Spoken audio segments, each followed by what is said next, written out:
Trabajo de medicina nuclear. Rastreo de metástasis óseas. Se va a presentar el caso de una paciente de 48 años que acude a la unidad de mama por presentar una tumoración de 5 centímetros en cuadrante superior externo de mama derecha. El análisis refiere también dolor lumbar intenso de varios días de evolución. Adelante, pase. Buenos días, doctor. Buenos días, Teresa, pasa. ¿Cómo estás? Un poco nerviosa, la verdad. No te preocupes, cuéntame qué te pasa. Hace unos días me noté un bulto en el pecho y estoy asustada. Vale, ven conmigo a la camilla. Vamos a explorar. A mi vecina le descubrieron un cáncer en el pecho por un bulto que se notó y ahora le están dando la quimio y lo está pasando fatal, la pobre. No nos asustemos antes de tiempo. Vamos a ver qué es lo que... En el diagnóstico del cáncer de mama, el orden de procedimientos es el siguiente. 1. Historia clínica. La forma de presentación más habitual del cáncer de mama es una tumoración, el 75% de los casos. La mayoría de las veces es detectada por la enferma, seguida por la secreción de pezón, en un 10% de los casos. En la anamnesis deben incluirse los siguientes datos: fecha del primer síntoma, evolución de las manifestaciones clínicas, signos y síntomas locales, historia ginecológica, donde el riesgo de cáncer de mama está en relación con la menarquia temprana, antes de los 12 años, la menopausia tardía, después de los 55, y la nuliparidad o un menor número de embarazos. En definitiva, un mayor estímulo estrogénico, determinación de factores de riesgo, historia familiar. Aproximadamente el 8% de todos los casos de cáncer de mama son hereditarios y la mitad se relacionan con mutaciones en los genes BRCA1 y BRCA2. Historia personal. Son factores de riesgo de desarrollo de cáncer de mama, la hiperplasia típica, el carcinoma de mama previo, ya sea infiltrante o in situ, el carcinoma de endometrio y el tratamiento hormonal sustitutivo durante más de un año. En cuanto a exploración física, tenemos la exploración mamaria, que se fundamenta en la inspección y palpación de la mama, regiones axilares y supraclaviculares, debiendo recoger los siguientes apartados. En inspección, asimetría, retracción de piel o pezón, ulceraciones, eritema, edema y piel naranja. En la palpación deberemos observar la masa tumoral, tamaño, localización, consistencia, fijación a piel o la parrilla costal, los cambios en la piel, edema, aumento de temperatura, nódulos satélites. En el pezón observaremos erosión, retracción o secreción. En cuanto a ganglios axilares y supraclaviculares, nos fijaremos en número, localización, tamaño y fijación. En esta paciente encontramos un nódulo de 5 centímetros en cuadrante superior externo de mama, así como adenopatías axilares. En efecto, no quiero angustiarte, pero tienes un bulto en la mama derecha y vamos a tener que hacer algunas pruebas. ¿Qué tipo de pruebas? Lo primero será una mamografía y tomar una muestra, lo que se conoce como biopsia.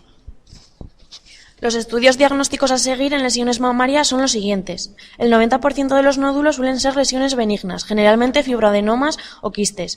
La coexistencia de nódulo o masa y adenopatía axilar palpable debe considerarse cáncer como primera posibilidad, como sucede en nuestra paciente. A expensas de la información que nos habrá dado la historia clínica de la paciente y la exploración del nódulo, la mama y las áreas axilares, nuestra conducta variará según la edad de la paciente. En nuestro caso, como estamos ante una paciente de 48 años y con evidencia de malignidad, lesión de 5 centímetros, adenopatías axilares, dolor lumbar intenso sospechoso de metástasis óseas, debe indicarse una mamografía y una biopsia. Estadios y estudios de extensión. La evaluación previa al tratamiento en el cáncer de mama tiene por objetivo determinar el estadio clínico y con ello planificar el manejo terapéutico más adecuado.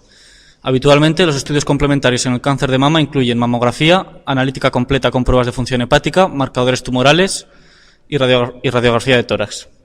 En pacientes asintomáticos con tumor localmente avanzado y en pacientes con clínica de afectación ósea, hepática, a nivel del sistema nervioso central, se realizarán estudios de extensión para descartar metástasis a estos niveles, mamografía ósea, ecografía o TAC abdominal, TAC craneal u otros estudios que se consideren necesarios. Hoy en día se tiende a sustituir todo ello por el PET-TAC. Sin embargo, no es fácil llegar a un gold estándar con el que establecer y comparar resultados. La localización más frecuente de metástasis a distancia del cáncer de mama es el esqueleto, representando el primer lugar de asentamiento en el 26-50% de los casos. Entre el 30 y 85% de las pacientes con dicho cáncer desarrollarán metástasis óseas.